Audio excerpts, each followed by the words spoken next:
And so there was this great obsession, magnification, greatening of the law to make sure that never again would they go into exile for breaking the law.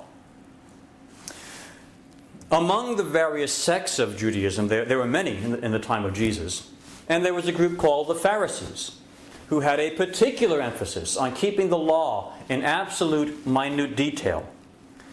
So now notice in this discussion of law, after pronouncing blessings upon the selfless, those who would never think of exploiting another human being for self, and after this statement about Jesus not coming to abolish the law, but to fulfill it, to give it its full meaning, he says something that must have been absolutely startling to his audience.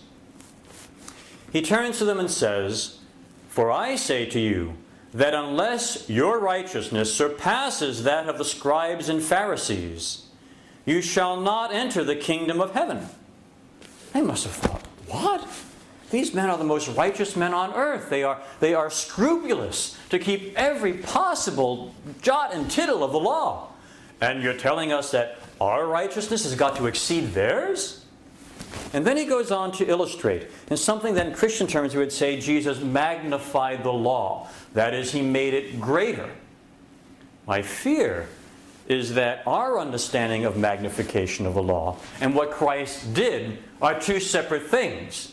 And if we're not very careful about it, we'll fall right into the same trap that he's warning against, the trap that the Pharisees fell into. So notice now how Christ is going to describe how our righteousness must exceed that of the Pharisees. He says, "You have heard that the ancients were told, 'You shall not commit murder,' and whoever commits murder shall be liable to the court.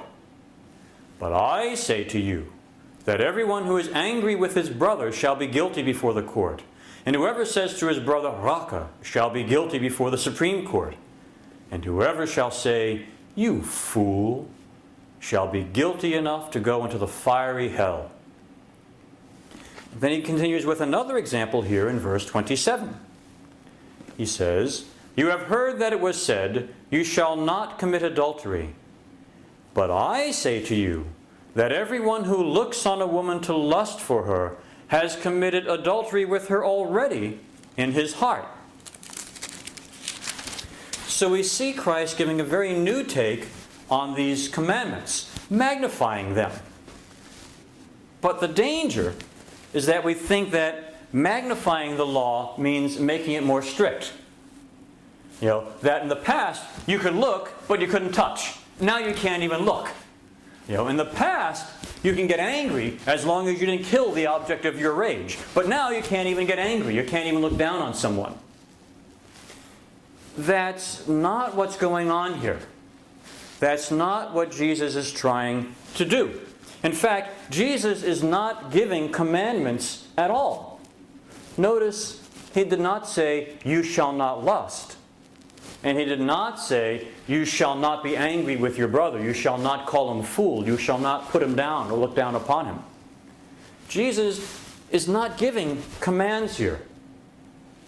Instead, what he's doing is he's describing the problem with the righteousness of the scribes and the Pharisees. Not giving commands, describing the problem. So he says first he takes a seat on the mountain, the new lawgiver. Then he says, "I'm not here to abolish the law, but to bring it to the full, to fulfill it. And unless your righteousness exceeds that of the scribes or the Pharisees, you're in trouble." And then he describes what the problem is with that approach to law, with the righteousness of the scribes and the Pharisees. What's the problem?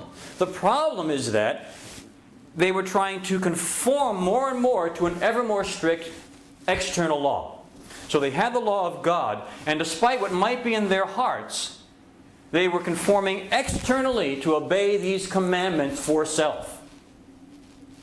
And so they would go further and further and stricter, trying to keep the law better and better, to obtain what they wanted, to never go into exile again. That whole approach to righteousness and to law is flawed. It gets back to this whole idea of externally conforming to something outside of us, as opposed to needing to be transformed into a new form of righteousness, being transformed by God into the selfless love of God, which is His law. Remember, going back to the very first section, or the second section, where we spoke about Romans 8:7, and Paul saying that the carnal mind is not subject to the law of God, neither indeed can be. And we said, why not? Can't we choose to keep the law just like the Pharisees are keeping it here? We came to see that no, the law itself was love. And we said that's even worse. Can't we just choose to love? And that's where we started this whole discussion of the difference between the love of God and the love that most of us know.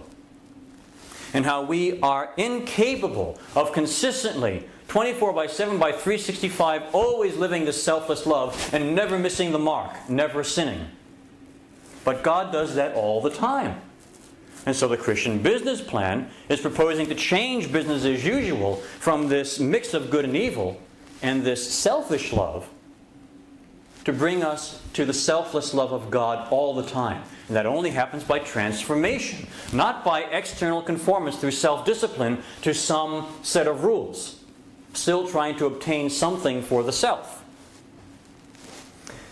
If magnifying the law was making the law more strict, there was no one better at magnification than the Pharisees. And if we try to do that as Christians, we're falling into the same trap. It doesn't matter if we start with, you shall remember the Sabbath day, and turn that into, you shall not carry anything heavier than a fig on the Sabbath day, or whether we start with, you shall not commit adultery, and turn that into, you shall not lust.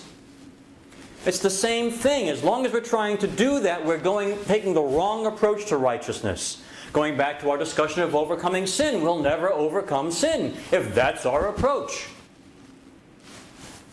I can liken it this way, that it's as if God said to the Pharisees, or to us, I want you to go from New York to Phoenix, Arizona. And so the Pharisees say, great, we'll go from New York to Phoenix, Arizona. So they start building a boat. And they build this magnificent boat. And every generation they build the boat bigger and better. They improve it all the time. They're always making it more and more strict, a better boat every day. But there's one problem. As far as I know, you can't go from New York to Phoenix by boat. You need some other form of transportation, whether it's car, train, plane, transporter beam, something other than a boat. And if as Christians, if we're saying magnifying the law means making it more strict, it means turning you shall not kill into you shall not hate, and you shall not commit adultery into you shall not lust. All we're doing is trying to build a boat to go to Phoenix, and we're never going to get there. In fact, we'll never build a better boat than the Pharisees built. But we need something else. We need that transporter beam.